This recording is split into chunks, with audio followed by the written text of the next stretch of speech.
Portland rain drummed against the apartment windows like impatient fingers. Emma Hayes stood at the kitchen counter, 30 years old and finally stable after 15 years of clawing her way up from nothing. The birthday cake sat between them, chocolate with vanilla frosting, Sophie's favorite since she was 6. And the candles hadn't even been lit yet when her daughter asked the question that would change everything. Sophie's dark eyes, so much like her father's that Emma sometimes had to look away, fixed on her with an intensity that belonged to someone older than 15. Marcus Reed shifted in his chair, his physical therapist's hands going still on the table. He'd been part of their lives for 2 years now, long enough to sense when the ground was about to crack open beneath them. Tom Sullivan, the Navy veteran who'd become more father to Emma than her own ever was, set down his fork with the deliberate care of a man preparing for incoming fire. The question hung in the air. How come I've never met your parents? Emma's throat closed. 15 years of carefully constructed walls. 15 years of steering conversations away from this exact moment. And her daughter had walked straight through every defense with 5 words. The apartment felt smaller suddenly, the warm yellow light from the overhead fixture too bright, too exposing. Of course, sweetheart. Her voice came out steadier than she felt, years of nursing training taking over.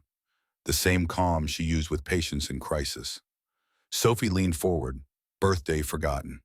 Why have I never met my grandparents? Where are they? Are they dead? The word hung between them like a blade. Marcus's hand found Emma's under the table, warm and solid. Tom cleared his throat, that rough sound he made when he was holding back something he desperately wanted to say. It's complicated. The words felt like cowardice even as Emma spoke them. Sweetheart, I'm 15 now. Sophie's voice cracked just slightly, that teenage tremor between childhood and whatever came after. The same age you were when you had me. I deserve to know the truth. Tom spoke up then, his weathered face creased with something that looked like approval. She's right, Emma. Time to close that chapter. The chapter. As if 15 years of silence could be boned and shelved and finished with a conversation over birthday cake.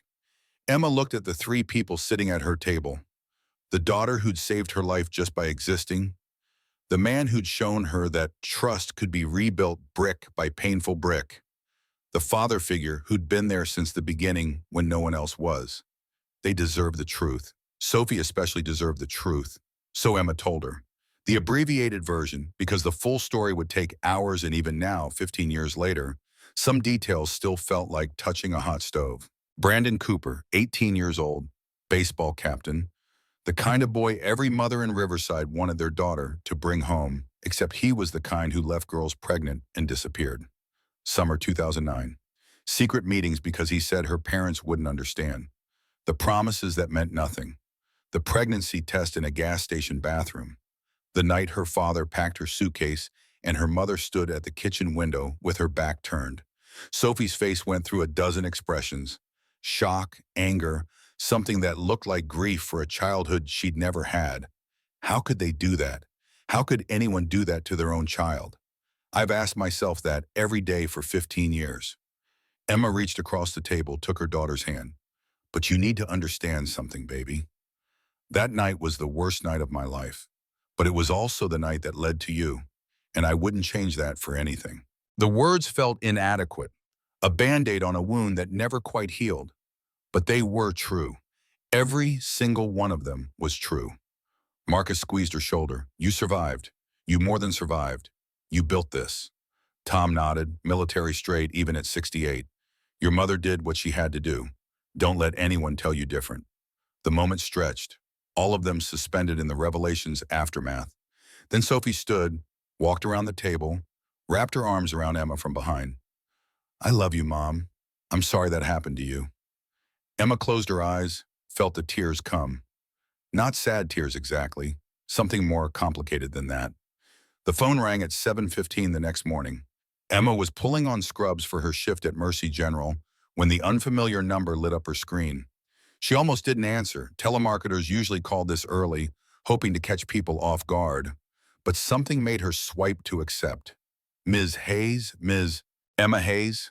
The voice belonged to a man older with the kind of careful neutrality that law enforcement developed after years of delivering bad news.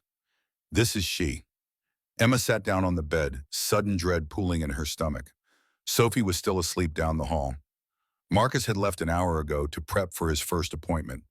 Tom was probably already at the gym, keeping his 68-year-old body in fighting shape. My name is Detective Frank Morrison. I'm with the Riverside Police Department, Cold Case Division. I'm calling about an investigation that involves events from 2009. The world tilted sideways. Riverside, 2009. Those two words together could only mean one thing, and Emma's mind immediately went to Brandon Cooper, to that summer, to everything she'd spent 15 years trying to forget. What case? Her voice came out smaller than she wanted. Melissa Cooper. She disappeared in October 2009, approximately 1 month after you left Riverside. Frank Morrison's voice remained professionally neutral, but Emma could hear the weight behind the words. We recovered her remains 3 weeks ago on the Cooper family property. Cause of death was manual strangulation. We're building a murder case against Brandon Cooper, and your name came up in our investigation. The room swam. Emma gripped the edge of the mattress, trying to anchor herself to something solid. Melissa, the blonde cheerleader she'd seen with Brandon at the library that day, wrapped in his Letterman jacket like a trophy. Emma had hated her for exactly 30 seconds before the betrayal cut too deep for anything as simple as jealousy. Melissa is dead? When Emma spoke, she barely recognized her own voice. We believe Brandon Cooper killed her. But this isn't an isolated incident, Ms. Hayes. We've identified a pattern. 3 other young women connected to Brandon Cooper, all missing or deceased. All from Riverside. All between 2008 and 2010. Morrison paused and Emma could hear papers shuffling on the other end. Ms. Hayes, I need to be direct with you. You were 15 years old when Brandon Cooper initiated a sexual relationship with you. He was 18. Under Washington state law, that's statutory rape. You're not just a witness to his pattern of predatory behavior. You're a victim. The word hit like a physical blow. Victim. Emma had never thought of herself that way, had spent 15 years building an identity around survival, around strength, around being more than what had been done to her. But hearing it spoken aloud by a police detective made something crack open inside her chest. I don't know if I can. The admission felt like weakness, but it was honest. I haven't thought about him in 15 years. I built a whole life away from that. I understand. Morrison's voice softened just slightly. But Ms. Hayes, Melissa Cooper can't testify. Sarah Mitchell can't testify. Jennifer Yates can't testify. You can. You're alive. You have a voice. And right now, that voice is the difference between Brandon Cooper walking free or spending the rest of his life in prison. Emma closed her eyes, saw Sophie's face from last night, asking about grandparents she'd never met, saw the birthday cake they'd finally cut after midnight, after the tears, after Emma had promised her daughter that honesty mattered more than comfort.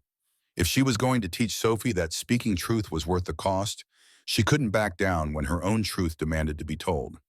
How long do I have to decide? Preliminary hearing is in 6 weeks. Morrison paused again. Ms. Hayes, there's something else you should know. We contacted your mother 3 months ago as part of our investigation. She gave us information that helped us locate you. Her mother, Margaret Hayes, who'd stood at that kitchen window 15 years ago and said nothing while Emma's world ended.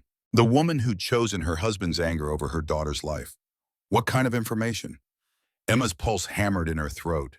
She told us you'd changed your name, that Emma Hayes became Emma Sullivan. She'd hired a private investigator years ago and found you in Portland.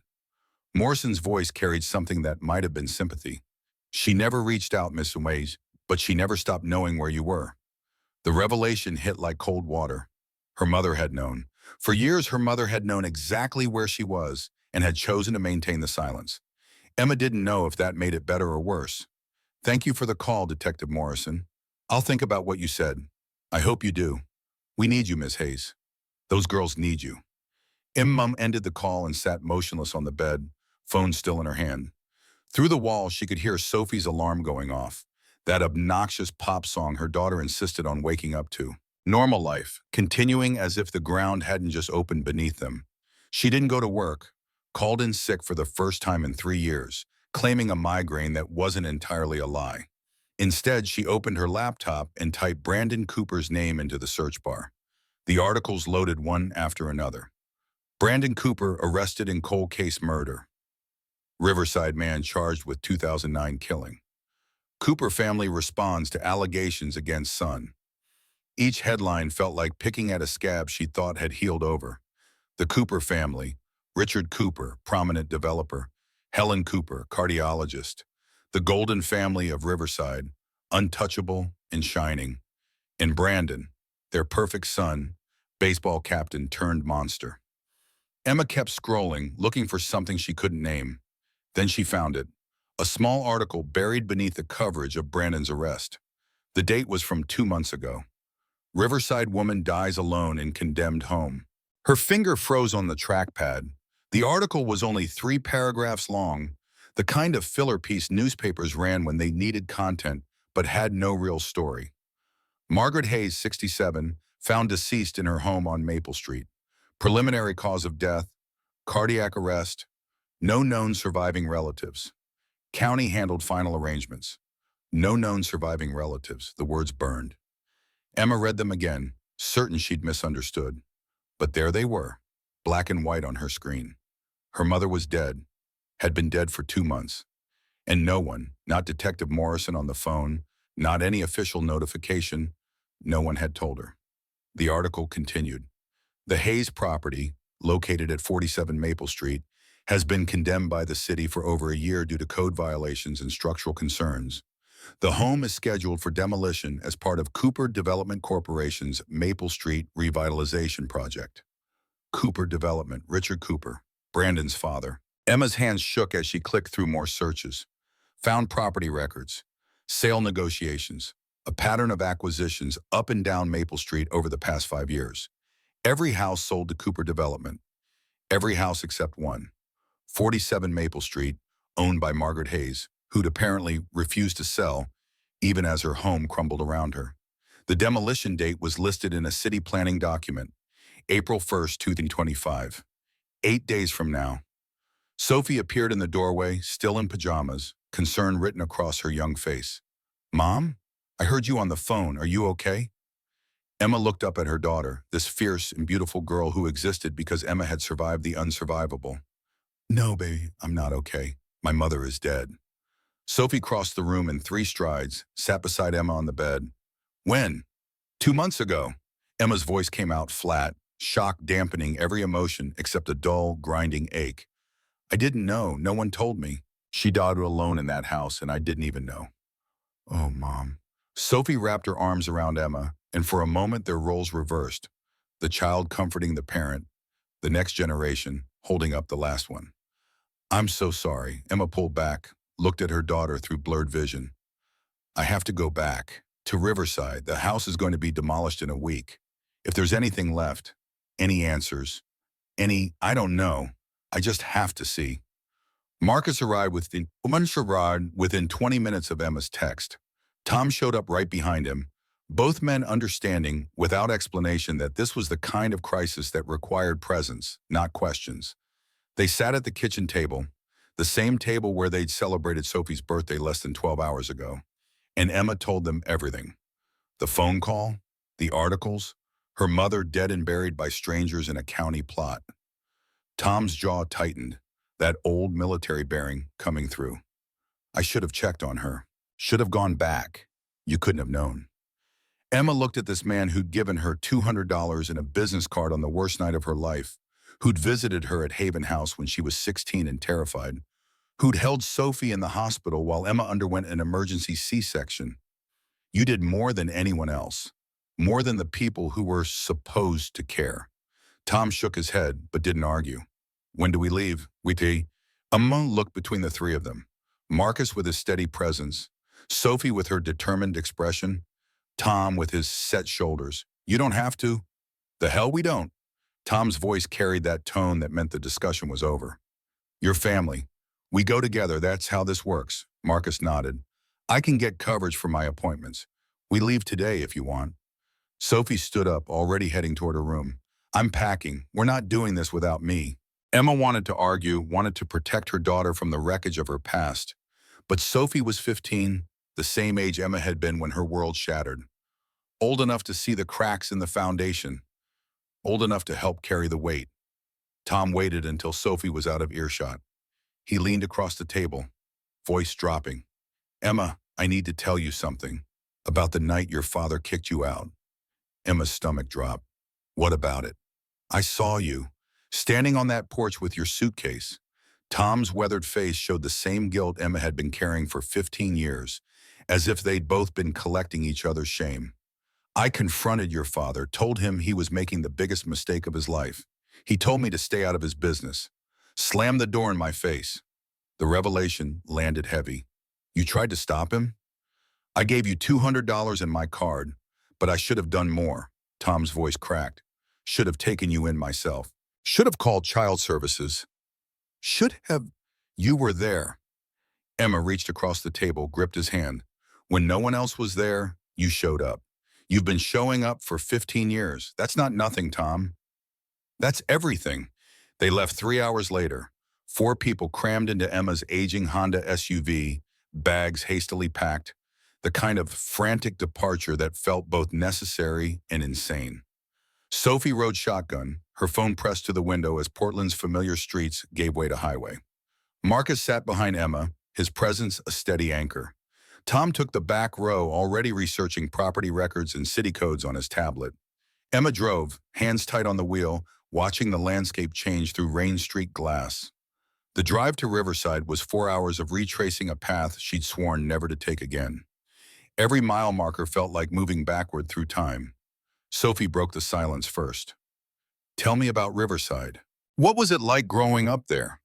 So Emma told her about Friday night football games that felt like religious ceremonies, about the ice cream shop where she'd worked that last summer, scooping mint chocolate chip for tourists and locals alike, about the rose garden her mother had cultivated with almost religious devotion, each bush labeled and tended imperfect, about the house on Maple Street with its wraparound porch and black shutters, the kind of place that belonged on a postcard. It sounds nice. Sophie's voice carried a question underneath the statement. It was. Emma tightened her grip on the steering wheel. That's what made leaving so hard. It wasn't escaping some terrible place. It was losing something beautiful. Marcus spoke up from the back seat. What about your parents? What were they like before? Before, such a small word for such a massive divide. My father was an accountant, believed in order, in rules, in doing things the right way. Emma could see Robert Hayes in her mind's eye, tall, stern, the kind of man who made people stand up straighter in his presence. My mother ran the PTA, organized church bake sales, made everything look effortless. They were respected, admired even. What changed? Sophie turned in her seat to look at Emma. I got pregnant. Emma kept her eyes on the road. In their world, that was the ultimate failure, the ultimate shame. My father couldn't handle what people would say. My mother couldn't handle disappointing him. So they chose their reputation over their daughter. The car fell silent. Rain drummed on the roof, a steady percussion that filled the spaces between heartbeats. Tom cleared his throat from the back. Your mother tried to find you. The PI she hired, that was real. Emma nodded. She tried, just not hard enough. Not when it mattered. The highway stretched ahead, gray and wet and endless. Emma remembered driving this same route in reverse 15 years ago, crammed into a Greyhound bus with a duffel bag and $43 to her name. She'd looked out the window then, watching Riverside disappear in the distance, and promised herself she'd never come back. Now she was breaking that promise. For a mother who'd failed her. For a house she didn't want. For answers that probably didn't exist. The rain intensified as they approached Riverside's city limits. Sophie sat up straighter, taking in the town that had shaped her mother's childhood and destroyed it in the same breath. The place had changed. New strip malls lined the highway, a massive shopping complex where Emma remembered farmland. Cooper development signs sprouted like weeds along the roadside, each one advertising some new project, some reimagined version of the town Emma had known. But downtown still looked familiar. Main Street with its brick storefronts, the old movie theater, now showing modern blockbusters on digital screens. The park where Emma had played as a child. All of it recognizable, all of it different in ways she couldn't quite name. Then Marcus pointed. Emma, look. She followed his gaze and felt her breath catch. They were on Maple Street now, and the transformation was total. Where there had been neat rows of houses, the Hendersons' blue colonial, the Petersons' ranch style, Mrs. Anderson's white two-story, now there were empty lots, barren patches of dirt and gravel marked with construction signs. Future home of Maple Street luxury condominiums. Cooper Development, building Riverside's future. Every house gone, every family displaced. The entire street erased and reimagined as something sleeker, more expensive, more profitable. Every house except one. Number 47 stood alone at the end of the block like a rotting tooth in an otherwise perfect smile. Emma pulled the car to the curb and killed the engine, unable to speak, unable to process what she was seeing. This was not the house she remembered. This was a nightmare version, a funhouse mirror reflection of her childhood home.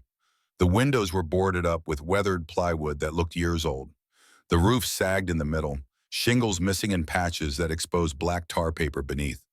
The front porch steps had rotted through in places, creating gaps like missing teeth. The white paint had peeled away almost entirely, leaving gray, sun-bleached wood visible underneath. And the rose garden, her mother's pride, the thing Margaret Hayes had tended with more care than she'd ever shown her daughter, was gone. Completely gone. Dead weeds choked through cracked earth where roses had once bloomed. The white trellis had fallen over, half buried in overgrown grass. Not a single flower remained. Mom. Sophie's voice was barely a whisper. Is that it? Emma couldn't answer. Couldn't make the words form. This couldn't be the same house. The house she remembered had been pristine, perfect, the physical embodiment of her mother's obsession with appearances. But there it was, undeniable. The brass numbers still visible on the front door, 47. A condemned sign hung crookedly above the doorbell. Beneath it, a city notice outlined the demolition schedule. Scheduled for removal, April 1st, 2025. 6 days from now. Tom got out of the car first, his military training showing in the way he assessed the property with tactical precision. Structural damage. Looks like no maintenance in years, maybe a decade. Foundation's probably still good. These old houses were built to last. But everything else is shot. Marcus joined him, his physical therapist's eye catching different details. No way anyone lived here recently, not in this condition. The porch alone is a liability.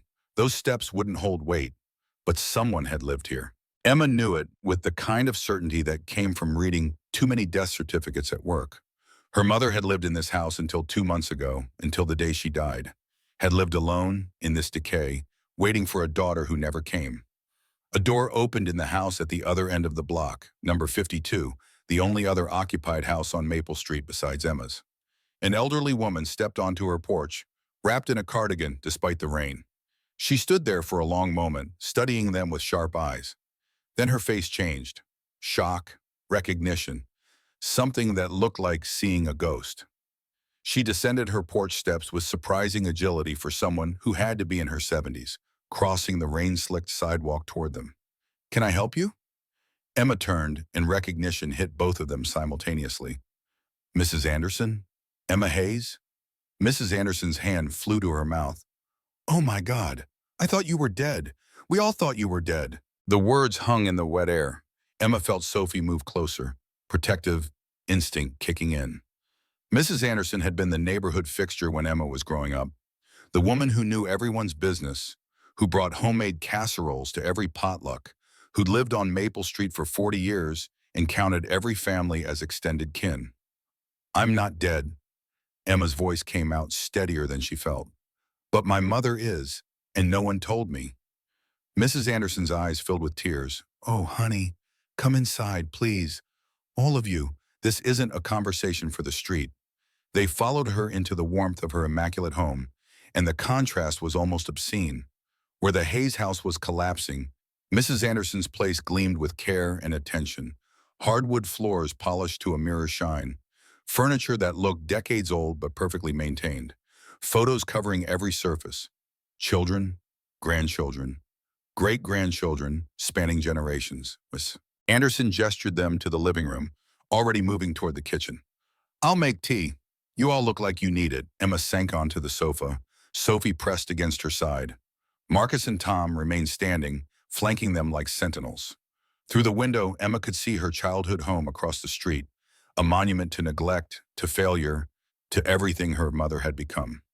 Mrs. Anderson returned with a tray of teacups and a pot of chamomile tea, the familiar ritual of hospitality taking over. She poured with steady hands, passed cups around, settled into her armchair with the air of someone preparing to deliver testimony. Your mother. Mrs. Anderson shook her head, grief etched into every line of her face. She changed after you left, Emma. Your father started drinking, lost his job at the accounting firm in 2010. They burned through their savings, trying to keep up appearances, but the money ran out. Took a second mortgage on the house. Then your father kept drinking. Emma's tea sat untouched in her hands. When did he die? 2017, heart attack, right there in the living room, watching his crime shows. Mrs. Anderson's voice dropped. No funeral. Your mother said she couldn't afford it. County burial in an unmarked plot. The detail hit harder than it should have. Robert Hayes, who'd valued respectability above everything, buried in an unmarked grave because his wife couldn't afford a headstone. There was poetry in that, cruel and perfect. What happened after? Sophie leaned forward, invested in this grandmother she'd never met. After my grandfather died? Your mother gave up. Mrs. Anderson looked at Emma with something that might have been accusation, might have been sympathy. She stopped cleaning the house, stopped leaving except for groceries, stopped answering her phone, stopped opening the door. I tried, Emma. I called social services twice. They did welfare checks, but she was alive, so they left her alone. Emma's throat closed. For 8 years. 8 years her mother had lived like that, alone in that decaying house, waiting for something that never came. The week before she died. Mrs. Anderson set down her teacup with shaking hands. Richard Cooper came by. I heard them arguing on the porch. Your mother was shouting. I'd never heard her raise her voice like that. She said, I'll never sell. This house is for Emma. It's all I have left to give her. The words landed like blows. Emma had spent 15 years believing her mother had forgotten her, had moved on, had chosen the comfort of denial over the pain of remembrance. But Margaret Hayes had been holding on to the one thing she had left, the house, keeping it for the daughter she'd failed. Richard offered her $300,000. Mrs. Anderson continued, cash. The next day, your mother told him to get off her property or she'd call the police. That was the last time I saw her alive. 1 week later, the ambulance came. They brought her out, covered with a sheet. Marcus spoke up, his voice gentle but probing. Mrs. Anderson, did anyone check on Margaret regularly? Any family, friends, church members? Mrs. Anderson shook her head. The church asked them to leave after your father lost his job. The shame, you understand. And your mother had no family except you, Emma. No one came. Just me, and she wouldn't answer when I knocked. Emma stood abruptly, the teacup nearly slipping from her hands. I need to see the house. I need to go inside. Tom stood with her. It's condemned. Technically illegal to enter. I don't care. Emma's voice came out sharper than intended. It's my house now. I'm her only heir. I'm going inside. Mrs. Anderson nodded slowly. I have a key. Your mother gave it to me years ago in case of emergency. She stood, moved to a key rack by the door, selected a brass key that looked ancient. But Emma, honey, be prepared. It's not what you remember. Nothing is. Emma took the key, felt its weight in her palm. Thank you, Mrs. Anderson, for trying, for caring when no one else did. They crossed the street in the rain, 4 figures moving toward a house that looked like it belonged in a horror movie rather than a suburban neighborhood. Tom tested each porch step before putting weight on it, military caution overriding everything else. Marcus stayed close to Sophie, ready to catch her if the rotted wood gave way. Emma reached the door, slid the key into the lock. It turned with surprising ease, as if the house had been waiting for this exact moment. The door swung open with a horror movie creak, revealing darkness beyond. Power's off. Tom pulled out his phone, activated the flashlight. Everyone got lights? They stepped inside and Emma's world tilted. The smell hit first. Must and decay and something else. something that might have been hopelessness given physical form. Their phone lights cut through the darkness, revealing a living room that existed in some strange state between abandonment and occupation. Furniture sat exactly where Emma remembered it, her father's recliner, the sofa where she'd watched Saturday morning cartoons, the grandfather clock that had ticked away her childhood, now frozen at 3:17. But everything was covered in dust so thick it looked like gray snow. Piles of mail and newspapers created unstable mountains against the walls. Trash bags that had never made it outside sat by the door, their contents long since merged into unidentifiable mass. But underneath the chaos, Emma could see it, the bones of the home she'd known. Photos still on the mantle, dust-covered but present. Her own face stared back at her from a school picture. 14 years old, smiling, taken the year before everything fell apart. Sophie picked up the frame, wiped the dust away with her sleeve. "Is that you, Mom?" Emma nodded, unable to speak. That was her, young and whole and unbroken. Before Brandon Cooper, before homelessness, before everything. Marcus moved deeper into the house, his phone light illuminating the kitchen. "Emma, you need to see this." The kitchen was worse than the living room. Dishes piled in the sink, months' worth of accumulated grime. The refrigerator stood unplugged, door open, the smell rolling out in waves. Cupboards hung open, revealing mostly empty shelves. But on the kitchen table, untouched by the surrounding white squaws, sat a neat stack of papers. Tom reached them first, picked up the top document. Medical bills, collections notices. His voice was grim as he sorted through them. Hospital, cardiology, emergency room, all from the last 3 years, all unpaid. Property tax notices, Marcus added, foreclosure warnings. The bank was about to take the house. But beneath the bills and notices, Emma found something else. Papers covered in handwriting she recognized immediately. Her mother's precise cursive, the kind they didn't teach anymore. Letters, dozens of letters, all addressed to Emma, all unsent. Her hands shook as she picked up the first one, dated July 2017. 1 month after her father's death. Tom shined his light over her shoulder as Emma began to read aloud, her voice breaking on every other word. "Dear Emma, your father died last month. I didn't know how to find you to tell you. Maybe you wouldn't have cared anyway. He drank himself to death. Destroyed our lives, destroyed his liver, destroyed everything we built. But I can't blame him entirely. We destroyed you first, and everything fell apart after that." Emma's vision blurred. She blinked hard, forced herself to continue. "I hired a private investigator. Spent $3,000 we didn't have. He couldn't find you. You disappeared completely. Changed your name, I assume. Can't blame you for that either. I just want you to know I'm sorry. I failed you in the worst way a mother can. I stood at that window and let him throw you away. I can never forgive myself for that." Sophie was crying openly now, tears streaming down her young face. Marcus had his hand over his mouth. Tom stood rigid, his jaw working like he was trying not to break. Emma kept reading. "If you're out there, if you're alive, I hope you're happy. I hope you made a better life than the one we gave you. I don't deserve forgiveness. I just needed to tell you I'm sorry, Mom." The last word broke something inside Emma's chest. Mom. After 8 years of silence, after 15 years of believing she'd been erased from her mother's mind, here was proof that Margaret Hayes had been writing letters to a daughter she couldn't find, had been saying sorry to empty rooms and gathering dust. Emma's fingers moved through the stack. 1 letter per month, 8 years of correspondence with a ghost. She opened another, this one dated 6 months after the first. "Dear Emma, I wonder if you have children now. I wonder if you're married, if you're happy, if you ever think about us. I hope you don't. I hope you've built something beautiful far away from here. I'm still in the house. I can't leave. What if you come back? What if you need me? I know you won't. But what if you do?" The letters documented a slow spiral. Margaret's depression deepening with each passing month, the house falling apart around her, bills piling up. The Cooper development offers increasing 100,000, 150, 200, 300.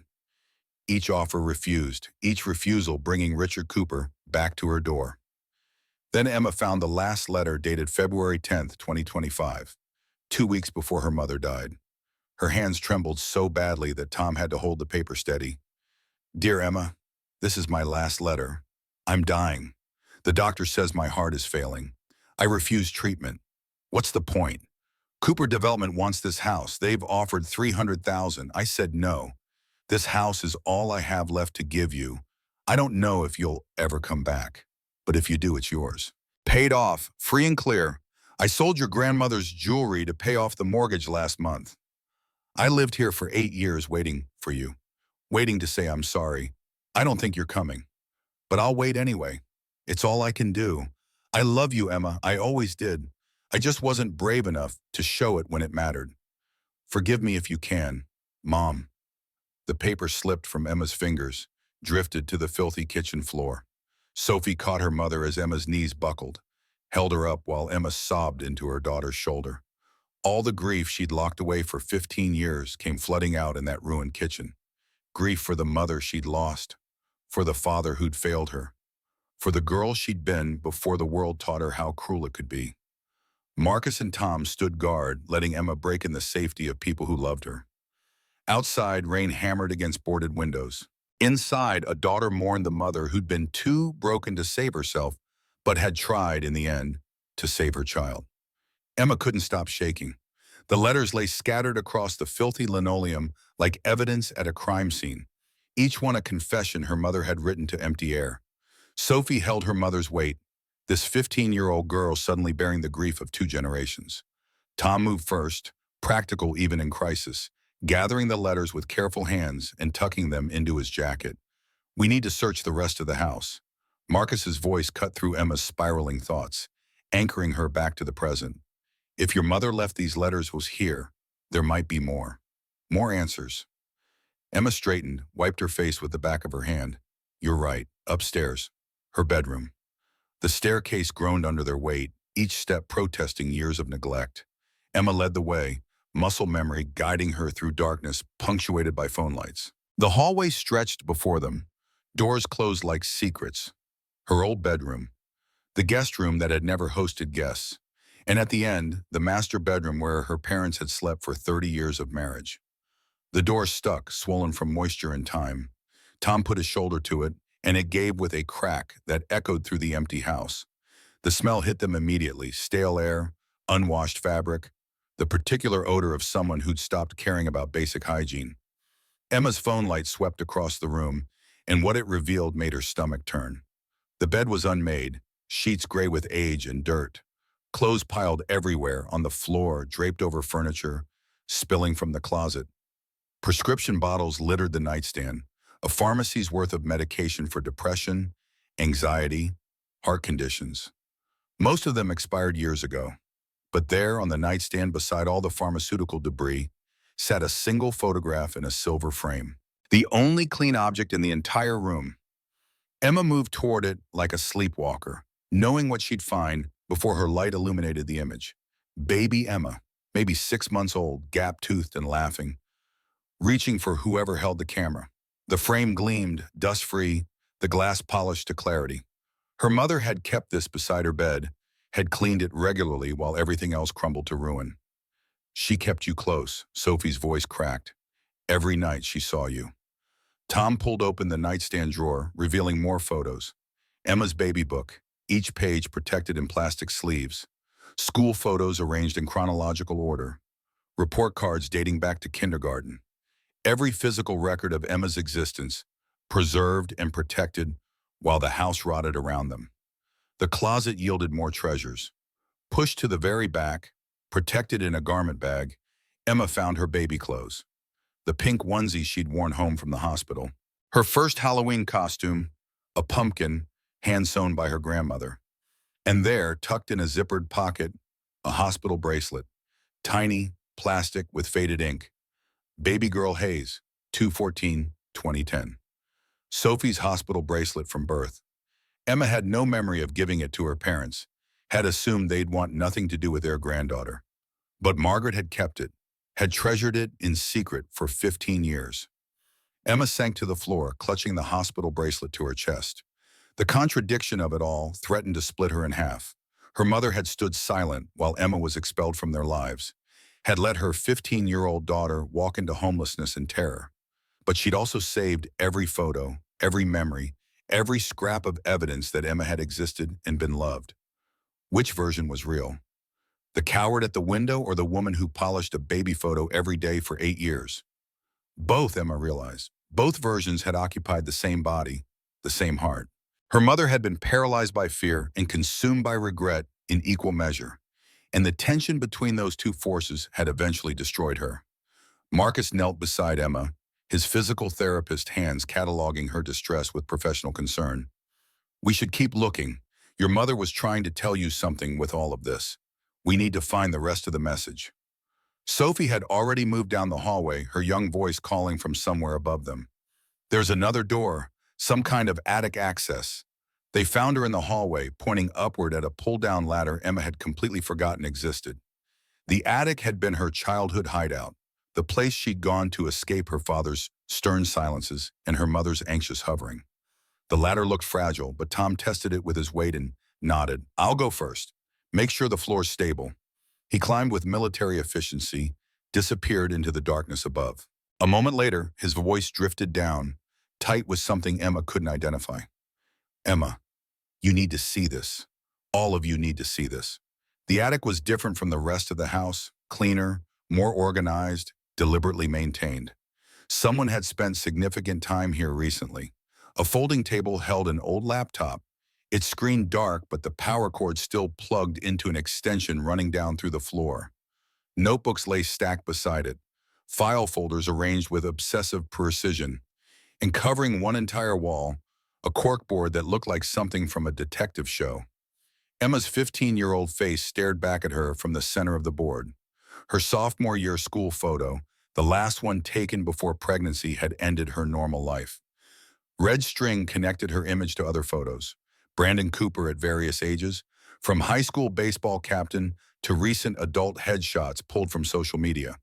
But Emma's photo wasn't alone. 4 other girls' faces surrounded hers, each one connected to Brandon with more red string. Melissa Cooper, Sarah Mitchell, Jennifer Yates, Ashley Brooks. 4 missing person posters, 4 school photos, 4 young women who'd vanished between 2008 and 2010. Below each girl's photo, Margaret had written notes in her precise handwriting. Sarah Mitchell, disappeared May 2008. Family owned in 52 Maple Street. Sold house to Cooper Development 3 months after disappearance. Jennifer Yates, disappeared April 2010. Family owned 61 Maple Street. Sold house to Cooper Development 6 months after disappearance. The patterns was unmistakable. Every girl whose family had owned property on Maple Street. Every family that had eventually sold to Cooper Development. And in the corner of the board, circled in red markers so many times the paper had torn, a single question. Was Emma supposed to be first? Tom examined the board with professional detachment, his Navy intelligence training clicking into place. "Your mother built an entire investigation. This is professional level work." Marcus found the journal, leather-bound and thick with entries. The first page was dated September 2024, 6 months before Margaret's death. Emma's hands shook as she opened it, began reading her mother's words aloud. September 18th, 2024. "I saw the news today. They found Melissa Cooper's remains on the Cooper property. Strangled, buried for 15 years. And I've always known, haven't I, that something was wrong with that boy. That summer when he was circling Emma like a predator, I knew, but I didn't stop it. Robert said the Coopers were good people, that I was being paranoid. I listened to him instead of my instincts. And Emma paid the price." Emma's voice wavered, but she continued. "I'm calling the police tomorrow. Detective Morrison handled the original missing persons cases.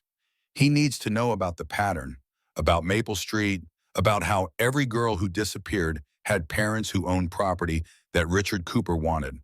Emma got pregnant, so Brandon moved on. But what if the pregnancy saved her life? What if she was supposed to be number one, and instead she became the one who got away?" The entries that followed documented Margaret's descent into investigation. She'd contacted the families of missing girls, compared timelines, built spreadsheets of property sales. She'd called the police repeatedly, left voicemails for Detective Morrison, sent emails that went unanswered for months. Then, in February, the tone shifted. February 1st, 2025. Detective Morrison finally returned my call. He's reopening Melissa's case. He believes me about the pattern. He wants to contact Emma for testimony. I gave him her current name, Emma Sullivan, Portland, Oregon. The PI I hired years ago found her, found out she's a nurse now, has a daughter. I never reached out. How could I? After what we did. Sophie gripped Emma's arm. Grandma was trying to protect you. She was building a case so Brandon couldn't hurt anyone else. The journal continued. February 8th, 2025. Richard Cooper came to the house today, offered $300,000 cash for the property. When I refused, he said something that chilled me to the bone. He said, "Margaret, you should be more careful. Old houses can be dangerous. Faulty wiring, gas leaks, accidents happen all the time." It wasn't a warning, it was a threat. Emma flipped ahead, looking for the final entries. Found one dated February 15th, just 8 days before her mother's death. February 15th, 2025. Saw Dr. Helen Cooper today for my heart. The palpitations are getting worse. She prescribed new medication, digoxin. She said it would help regulate my rhythm. But why would she treat me? The Coopers and I haven't spoken in years, not since I refused to sell. She insisted, said as my doctor it was her duty. But something feels wrong, the way she looked at me when she handed over the prescription, like she was measuring me for a coffin. Marcus took the journal from Emma's numb fingers, read the last entry. February 20th, 2025. The medication is making everything worse. Racing heart, dizziness, nausea. Dr. Cooper says this is normal, that my body needs time to adjust. But I don't trust her. I don't trust any of them. If something happens to me, if I die before Emma comes home, I want her to know I never stopped loving her. I never stopped trying to make things right. This investigation is my apology. This house is my inheritance. Find the truth, Emma. Finish what I started. 3 days later, Margaret Hayes was dead. Tom had found something else, a plastic bag containing a prescription bottle. He held it up to the light, read the label. Digoxin, 0.25 mg, prescribed by Dr. Helen Cooper, dated February 10th, 2025. Emma's nursing training kicked in, overriding the emotional paralysis. Let me see that. She examined the bottle, noted that it was still mostly full. Your mother barely took any of these. If the prescription was supposed to help her heart, why would she stop taking them? Unless she realized they were making her worse. Marcus's background in physical therapy meant he understood medication interactions, side effects, the way bodies responded to chemical intervention. Digoxin is tricky. The therapeutic window is narrow. Too little does nothing. Too much causes heart arrhythmia, which can trigger a heart attack. Emma felt the pieces clicking together, each one more damning than the last. Dr. Cooper prescribed this medication. My mother died 8 days later from a heart attack. And 3 months after that, Richard Cooper's son gets arrested for murder. And suddenly they need my mother's house demolished before anyone can investigate too closely. Sophie's face had gone pale. You think they killed her? Brandon's parents killed Grandma? I think my mother was about to blow open a 15-year conspiracy. Emma's voice hardened, the nurse's clinical detachment taking over. I think she was building a case that would destroy the Cooper family. And I think they silenced her before she could finish. Tom was already on his phone, photographing the journal, the corkboard, the prescription bottle. We need to get all of this to Detective Morrison. Today, right now. Emma stood, every muscle in her body screaming for action after years of running, years of hiding, years of letting the past stay buried. Her mother had spent 8 years in this house, alone and broken, trying to make amends the only way she knew how. Building a case. Protecting a daughter who'd never know she'd been protected. Not anymore. Emma's jaw set with determination that surprised even her. I'm staying in Riverside. We're not letting them demolish this house, and we're finishing what my mother started. Marcus moved to her side, solid and steady. That means taking on the Coopers. Richard is the most powerful man in this town. He owns half the city council. Funding Brandon's defense is probably pocket change to him. Then we make sure every penny goes to waste. Emma looked at Tom. You said you'd help. I'm holding you to that. I'm in. Whatever you need. Tom's military bearing had never been more evident, the old soldier recognizing a battle worth fighting. Sophie stepped forward, her young face set with adult resolve. Me too. This is my grandmother, my history, our fight. A sound from downstairs froze them all. The front door opening, footsteps on the rotted porch. Male voices, casual and confident, discussing the property like they already owned it. Tom moved to the attic entrance, held up a hand for silence. More footsteps. At least 3 people, maybe 4. Heavy boots on the stairs. Emma's heart hammered against her ribs. They weren't supposed to be here. The house was condemned, off limits, scheduled for demolition in 6 days. Who would walk in like they owned the place? Then she heard the voice that answered her question. Richard Cooper's refined baritone, aged and authoritative, echoing through the empty house below them. I told you, the old woman is dead.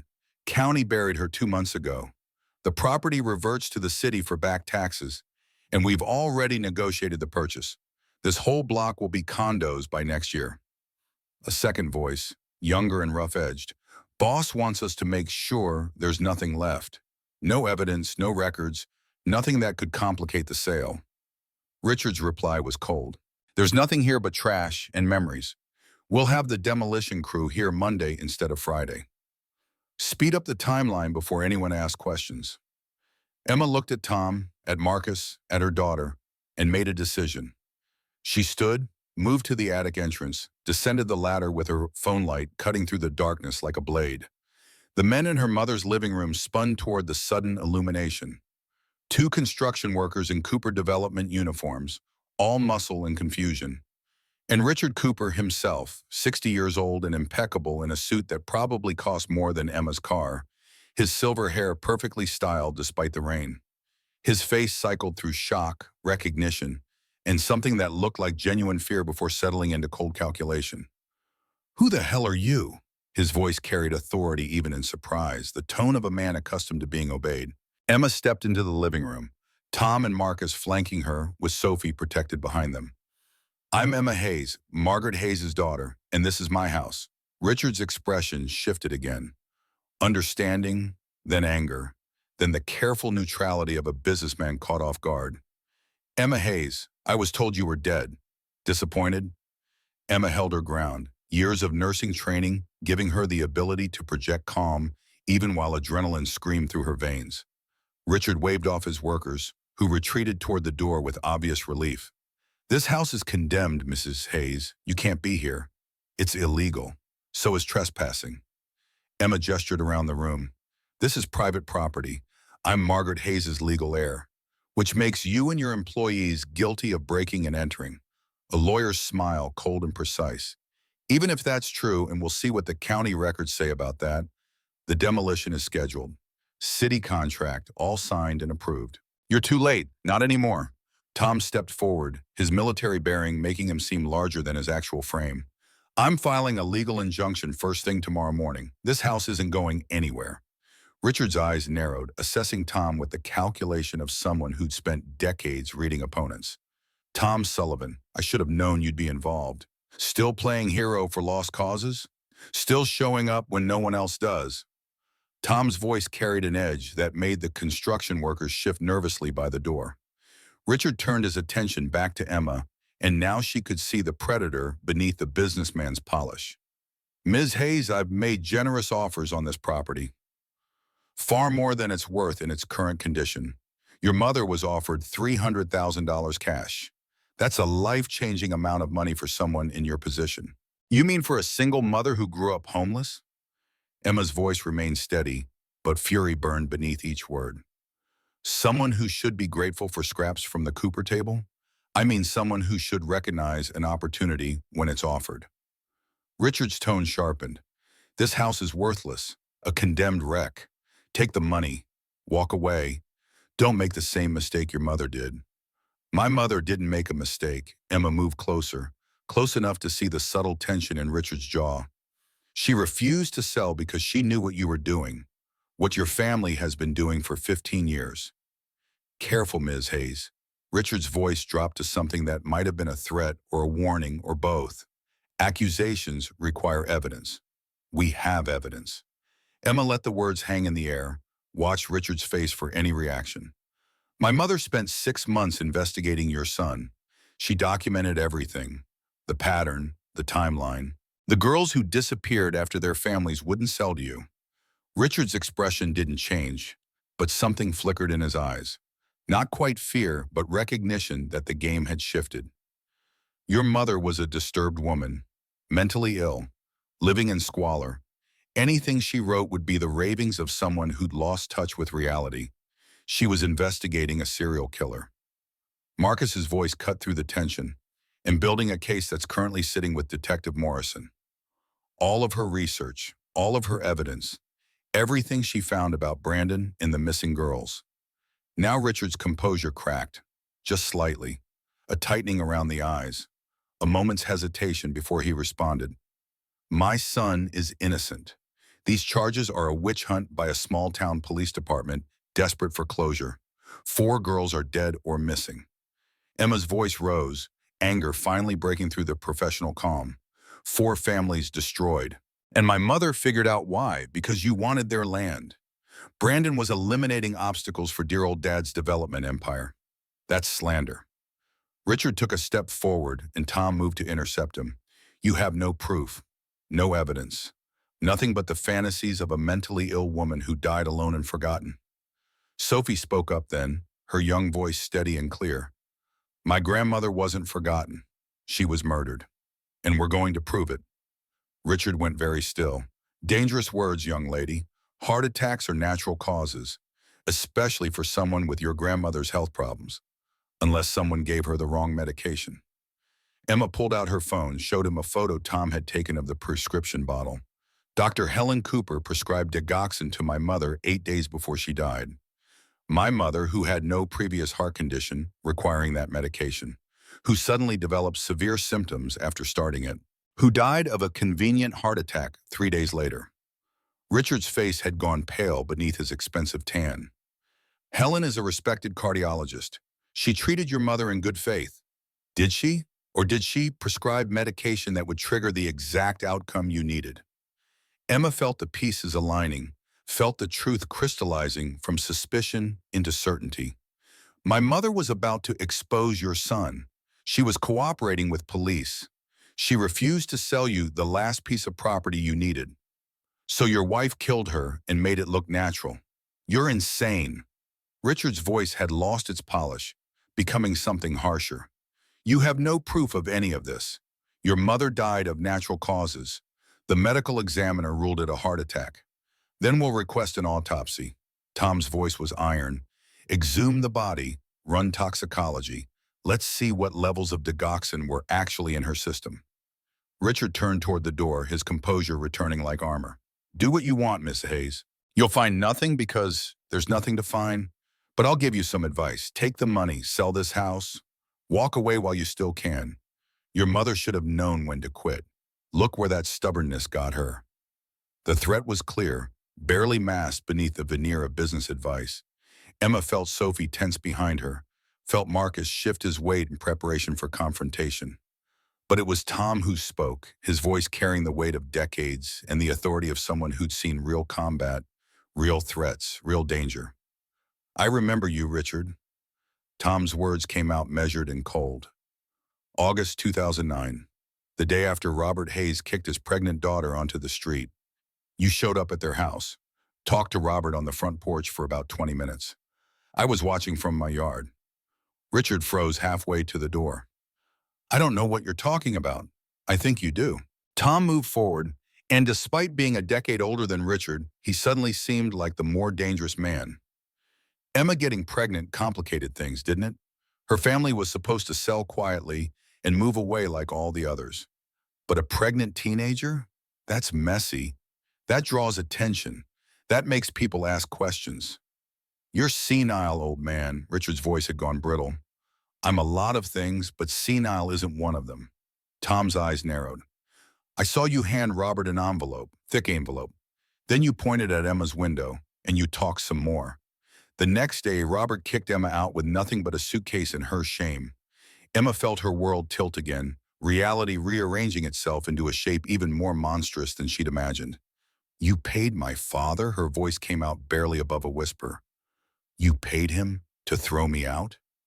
Richard's face had gone stony, the businessman's mask fully in place. "I have no idea what this delusional veteran thinks he saw, but I'm done entertaining your conspiracy theories. Take the money or don't. The house gets demolished either way." He walked out, his expensive shoes tracking mud across the filthy floor. His construction workers scrambled after him. The front door slammed hard enough to shake dust from the ceiling. The four of them stood in the wreckage of Margaret's living room, rain drumming on the boarded windows, the full weight of revelations settling over them like a shroud. Emma's father hadn't just been a rigid man protecting his reputation. He'd been paid to expel his own daughter, paid to protect the Cooper family's secrets by eliminating a complication before it became a problem. And when that payment ran out, when the drinking and the guilt consumed him, the Coopers had simply moved on to the next phase of their plan, buying the property after the family collapsed from within. Sophie's hand found Emma's, squeezed tight. "We're not leaving, right? We're staying and fighting?" Emma looked around the house where her mother had died alone, where 8 years of letters had piled up unsent, where an investigation had been built in secret because Margaret Hayes had been too ashamed to reach out, but too determined to let Brandon Cooper keep destroying lives. "We're staying." Emma's voice carried a conviction that came from somewhere deeper than anger, somewhere bedrock solid and immovable. "We're going to save this house, testify against Brandon, prove that his parents killed my mother, and we're going to finish what she started. Tomorrow we file the injunction." Marcus pulled out his phone, already composing messages. "I know a property attorney in Seattle. She owes me a favor. We'll get you the 90-day extension to bring the house up to code, and I'll take everything to Detective Morrison." Tom gestured to the attic above them. Every piece of evidence Margaret collected, every journal entry. "We build the murder case alongside the Brandon trial." Emma nodded, feeling something shift inside her chest. Not healing exactly, but the first stirrings of purpose after years of simply surviving. Her mother had waited 8 years for a reunion that never came, had died trying to protect a daughter who didn't know she needed protecting. The least Emma could do was honor that sacrifice by seeing the fight through to its end. They left the house as dawn began breaking through the rain, 4 figures moving toward Tom's truck, with boxes of evidence and the weight of revelation. Emma took one last look at the condemned building that held 15 years of her family's secrets. 6 days until demolition. 90 days to restoration if the injunction held. A lifetime of grief to process.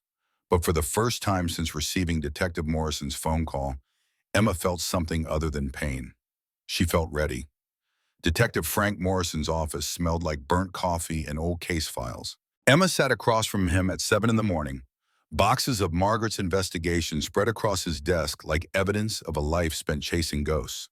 Tom stood behind her, Marcus beside her, and Sophie had been left at Mrs. Anderson's house with promises that this was adult business, though they all knew that designation meant nothing to a 15-year-old who'd already seen more than most adults could process. Frank was older than his voice had suggested over the phone, maybe 55, with gray threading through dark hair and the kind of tired eyes that came from seeing too much injustice and not enough justice. He examined each piece of Margaret's work with the careful attention of someone who recognized genuine investigation when he saw it. "Your mother was thorough." He turned a page in the journal, his expression darkening with each entry. "She documented everything. Dates, times property transactions, family histories. This is better work than some of my own officers do." She had 8 years to be thorough. Emma's voice came out flat, exhaustion and anger blending into something that felt like static in her veins. 8 years alone in that house, building a case no one would listen to. I listened. Frank looked up, and Emma saw guilt there, the kind that came from being too late even when you tried your best. "She contacted me last October, left 3 voicemails. I was dealing with a department restructuring, budget cuts, 20 other cases. By the time I called her back in February, she was already dying." The word landed heavy. Emma had been avoiding it, had been dancing around the central truth since they'd found the prescription bottle. Dying. Her mother had been murdered, and the evidence sat in a plastic bag on Frank's desk. Prescription label clear as confession. The digoxin. Marcus leaned forward, his physical therapist's knowledge of medication making him the expert in the room. You need to request toxicology. If Dr. Cooper prescribed the wrong dosage, or if the pills were tampered with, it would show up in tissue samples. I've already filed for exhumation. Frank pulled out another folder, this one marked with official court stamps. Judge Warren approved it this morning. Margaret Hayes' body will be moved from the county cemetery to the medical examiner's office today. We'll have preliminary results in 72 hours. And the house? Tom's military bearing had never been more evident, the old soldier understanding that battles were won through strategic positioning. Emma needs that 90-day extension. The Coopers are pushing for demolition Monday, 3 days from now. Frank slid papers across the desk. Already done. Filed the injunction at 6 this morning. Judge Warren granted a stay of demolition in a 90-day restoration period, provided Emma can prove she's actively working to bring the property up to code. You've got until July 1st to make that house livable, or the city moves forward with demolition. 3 months. Emma felt the timeline compress in her chest, felt the weight of restoration and revelation and testimony all pressing down at once. I can do 3 months. You'll have to. Frank's expression shifted into something harder, more cop than confessor, because Richard Cooper is already fighting back. His lawyers filed a motion this morning claiming Margaret Hayes was mentally incompetent when she paid off the mortgage last year, which would invalidate the property transfer. They're arguing the house should revert to the bank, which means it goes to auction, which means Cooper Development buys it for pennies and demolishes it before you can blink. Emma's hands curled into fists. He's trying to erase evidence. He's trying to protect his son. Frank opened another file, and Emma saw Brandon Cooper's face staring back at her. Older now, harder, but still recognizable as the boy who'd promised forever and delivered abandonment. Brandon's preliminary hearing is scheduled for 4 days from now, Monday morning. If I can get your testimony on record, if we can establish pattern and motive, the DA thinks we can get this to trial within a month. A month. Emma did the math, felt the convergence of timelines like watching dominoes fall in slow motion. Testify in a week. Trial in a month. House restoration in 3 months. Exhumation results in 3 days. Everything happening simultaneously, everything demanding her attention, everything pulling her in directions she'd spent 15 years avoiding. I'll testify. The words came out stronger than she felt. Whatever you need, whenever you need it. Frank nodded, respect evident in the way he gathered Margaret's materials and filed them with the kind of care usually reserved for sacred objects. Your mother was brave, Ms. Hayes. Braver than she knew. She stood up to the most powerful family in this county, knowing it might cost her everything. And it did. The least we can do is make sure that cost meant something. They left the police station into morning sun that felt wrong, too bright for the weight they carried. Emma checked her phone and found 17 missed calls. Reporters, she realized. The media somehow already aware that Emma Hayes had returned to Riverside and was challenging the Cooper empire. Marcus took the phone from her hand, turned it off, and tucked it into his jacket pocket. You don't have to talk to anyone yet. His voice was gentle but firm, the same tone he used with patients who'd pushed themselves too hard. Right now, you focus on the injunction requirements. Make a plan for the house. Everything else can wait. Tom was already on his own phone, scrolling through contacts accumulated over 70 years of showing up when people needed him. I know a contractor who owes me a favor. Good guy, honest, won't try to gouge you. And there's a roofer in Tacoma who worked on my house last year. I'll make calls. Emma wanted to argue that she could handle it, that she didn't need help, that she'd spent 15 years learning to do everything alone. But the truth was she'd never been truly alone. Tom had been there, Marcus had shown up, Sophie had existed, Gloria Martinez at Haven House had offered sanctuary when sanctuary was the difference between survival and collapse.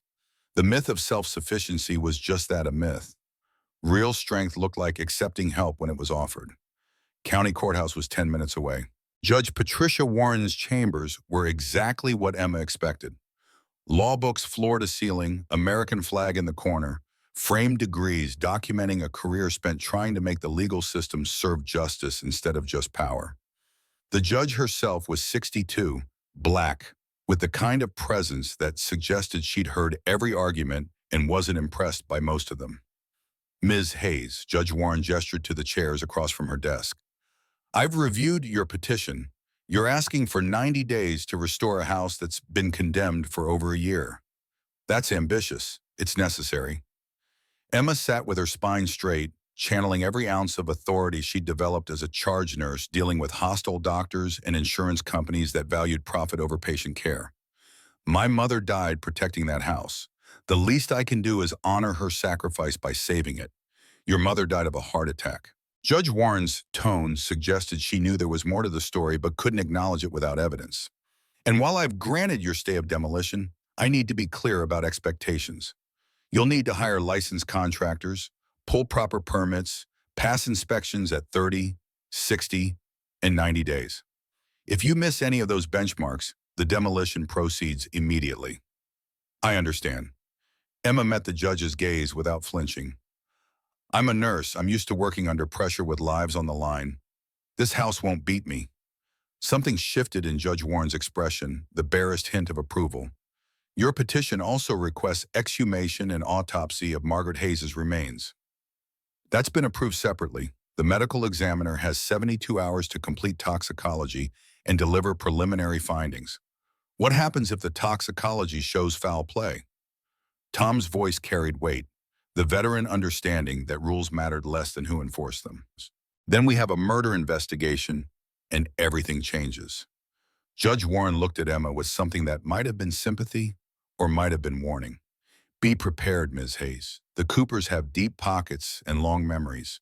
If you're going to fight them, fight smart. They spent the afternoon at the house, this time with clipboards and measuring tapes and the grim assessment of structural engineers who'd agreed to evaluate the property pro bono after Tom called in favors accumulated over decades. The news wasn't good, but wasn't catastrophic. Foundation was solid. Those old post-war builders had known their craft. But the roof needed complete replacement. The electrical system was a fire waiting to happen. Plumbing hadn't been updated since 1985, and the cosmetic damage would take weeks of intensive labor to repair. The lead engineer, a woman named Sarah Martinez, who turned out to be Gloria's niece, delivered her verdict with the apologetic professionalism of someone who hated being the bearer of bad news. $75,000 minimum, and that's with volunteer labor for demolition and cleanup. If you're paying market rates, you're looking at closer to $100,000. Emma's savings account held $31,000, accumulated over 15 years of careful budgeting and sacrifice. Tom had offered $10,000. Marcus had pledged $5,000. They were $29,000 short of minimum, and that was assuming nothing went wrong, no hidden problems, no code violations that required expensive solutions. We'll figure it out. Sophie appeared from the second floor, dust in her hair and determination in her young face. We could do a GoFundMe. People love underdog stories. Single mother fighting evil corporation to save her dead mother's house? That's basically a movie. Sarah Martinez smiled at that, the first genuine warmth Emma had seen from the engineer. Your daughter's not wrong. I've seen crowdfunding campaigns raise six figures for less compelling causes. And if the media is already sniffing around this story, you could leverage that attention into donations. Emma had spent 15 years avoiding attention, had built her life around being invisible, unmemorable, just another single mother among millions. The idea of broadcasting her story to strangers on the internet felt like stripping naked in public. But Sophie was right. This wasn't about pride anymore. This was about justice, and justice required witnesses. Okay. Emma pulled out her phone, the screen cracked from years of hard use. We do a GoFundMe. We tell the story. We ask for help. Marcus was already typing on his phone. I'll handle the campaign. Professional write-up, photos of the house before and after your mom stopped maintaining it. Your story about being kicked out at 15. We'll have it live by tonight. Tom was making more calls, his weathered face set in concentration. My buddy who owns the hardware store is donating materials at cost. That cuts about $15,000 off the budget right there. And I've got 3 other contractors calling me back about volunteering labor on weekends. Sarah Martinez packed up her equipment, handed Emma a thick folder of inspection reports and permit requirements. You've got a week to pull permits and hire licensed contractors for the major systems. I'll expedite the inspection schedule if you need it. but you'll need to show progress. Judge Warren wasn't kidding about those benchmarks. They worked until dark, marking walls that needed demolition, documenting damage, creating lists that grew longer with each room they examined. Emma found herself in her old bedroom at some point, standing in the space where she discovered she was pregnant, where she'd hidden the positive test under her mattress for 3 days before working up the courage to tell her parents. The room was smaller than memory suggested, barely big enough for the twin bed and desk that had once filled it. Posters had left sun-faded rectangles on the walls. Her closet door hung open, revealing wire hangers and the ghost of a childhood she'd never finished living. Sophie found her there, this daughter who'd never had the luxury of a stable childhood room, who'd grown up in shelters and cramped apartments, and finally a 2-bedroom place in Portland that felt like a palace compared to where they'd started. "Was this your room?" Sophie's voice was soft, respectful of the memories that hung in the air like incense. "This was my room." Emma ran her hand along the wall, felt the texture of ancient wallpaper beneath her palm. "I was your age when everything changed. 15 years old and stupid enough to believe in promises." "You weren't stupid, Mom." Sophie moved to stand beside her, shoulder to shoulder in the gathering dark. "You were 15. You trusted someone you shouldn't have. That's not stupid, that's just being 15. Emma pulled her daughter close, felt gratitude surge through her chest for this fierce girl who'd somehow emerged undamaged from a childhood that should have broken her. "You're going to be so much smarter than I was. I learned from the best." Sophie rested her head on Emma's shoulder. "We're going to save this house, right? Make it beautiful again? Make Grandma proud? We're going to try." Emma kissed the top of her daughter's head. That's all anyone can do. Try and hope it's enough. The letter arrived 3 days later, delivered by registered mail that required Emma's signature, and sent her heart rate spiking before she'd even opened the envelope. Inside, expensive letterhead announced it was from Whitmore and Associates, attorneys at law, Los Angeles, California. The letter was brief and devastating in its efficiency. "Dear Ms. Hayes, we represent Brandon Cooper in the matter of State of Washington v. Cooper. Be advised that any testimony you provide regarding events from 2009 will be thoroughly investigated and challenged. Our client maintains his innocence, and we have substantial evidence suggesting your allegations are motivated by financial desperation rather than factual accuracy. Additionally, be aware that discussing pending litigation with media outlets may constitute defamation and will be prosecuted to the full extent of the law. Any public statements you make regarding our client or his family will be considered potential grounds for civil litigation. We strongly advise you to reconsider your participation in this matter. The consequences of false testimony include perjury charges and civil liability that could financially devastate you and your family for decades. Respectfully, Marcus Whitmore." Escurito Emma read the letter 3 times, feeling the threat beneath the legal language, feeling the weight of the Cooper machine gearing up to crush her. Tom read it over her shoulder and immediately called Detective Morrison. Marcus photographed it for evidence. Sophie stood in the kitchen doorway, face pale but jaw set. "They're trying to scare you." Sophie's voice shook slightly, betraying her age despite her attempted bravery. "Don't let them. I'm terrified." Emma set the letter down, looked at her daughter with honesty that felt necessary. "They have money and lawyers and power. We have the truth. Sometimes that's not enough. It has to be enough." Sophie crossed the kitchen, stood toe-to-toe with her mother. "Because if it's not, if powerful people can just hurt whoever they want and get away with it, then what's the point? What's the point of anything?" The question hung in the air, unanswerable and essential. Emma thought about Margaret, sitting alone in this house for 8 years, building an investigation that would cost her everything. She'd done it because the point was trying, was standing up, was refusing to let injustice become invisible just because fighting it was hard. "You're right." Emma straightened her spine, felt something click into place. "They can threaten all they want. I'm still testifying." Frank Morrison arrived within the hour, read the letter with the grim satisfaction of a cop who'd been proven right about an adversary's tactics. This is witness intimidation. It's also incredibly stupid, because it gives us ammunition. Whitmore's playing hardball because he knows his client is guilty. Brandon's preliminary hearing is Monday morning, the day after tomorrow. Tom had been researching Washington state legal procedures. His Navy intelligence background making him naturally suited for parsing complex systems. Emma testifies, the judge determines if there's enough evidence for trial. If yes, trial gets scheduled within 30 days. Emma nodded, throat tight. What do I need to prepare? Just tell the truth. Frank's voice was steady, anchoring. District Attorney Chen will ask about your relationship with Brandon. The timeline, the pregnancy, how he abandoned you. Defense will try to discredit you, make you seem like you're lying for attention or money.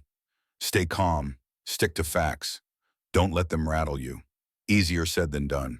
Emma had spent 15 years avoiding confrontation, had built a life around being helpful and agreeable and unthreatening. The idea of sitting in a courtroom and calling Brandon Cooper a predator while his expensive lawyers tried to destroy her credibility felt like volunteering for emotional dismemberment. But Sophie was right. If the truth didn't matter, nothing mattered. Riverside County Courthouse was a brutal modernist building from the 1970s, all concrete and small windows, designed to be imposing rather than welcoming. Emma wore her best outfit, black pants and a burgundy blouse that Marcus said made her look professional and trustworthy. Sophie stayed with Mrs. Anderson despite protesting that she should be allowed to support her mother. Tom and Marcus flanked Emma like bodyguards as they walked through a gauntlet of reporters shouting questions. Ms. Hayes, why come forward now after 15 years? Is it true you're suing the Cooper family? How much money are you asking for? Have you spoken to Brandon Cooper's other victims? Emma kept her eyes forward, let Tom and Marcus create a barrier between her and the cameras. Frank met them at the courthouse entrance, guided them through security, and up to the third floor where courtroom C waited like a mouth ready to swallow them whole. The preliminary hearing was smaller than she'd expected. Judge Warren presiding from her elevated bench, looking down on the proceedings with impartial authority.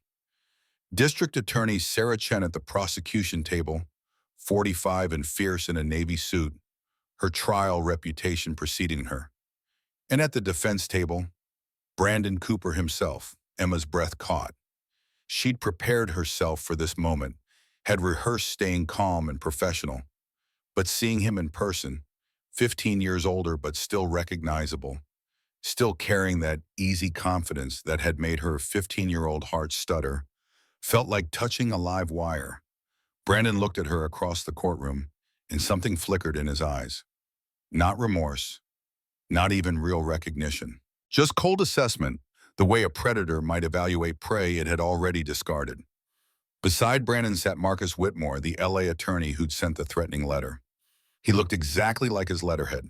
Expensive suit, perfect hair, the kind of polish that came from never having worried about rent or groceries or whether your child had adequate winter clothes.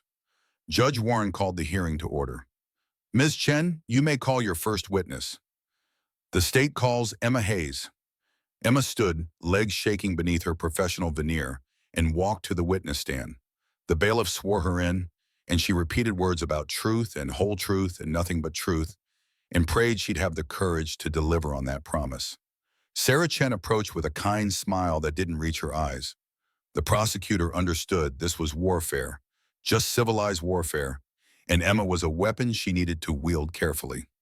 Ms. Hayes, please state your full name and age for the record. Emma Sullivan, 30 years old. Her voice came out steadier than expected. Years of speaking over hospital cows giving her the ability to project calm even in crisis. And what was your birth name? Emma Hayes. I changed it legally when I was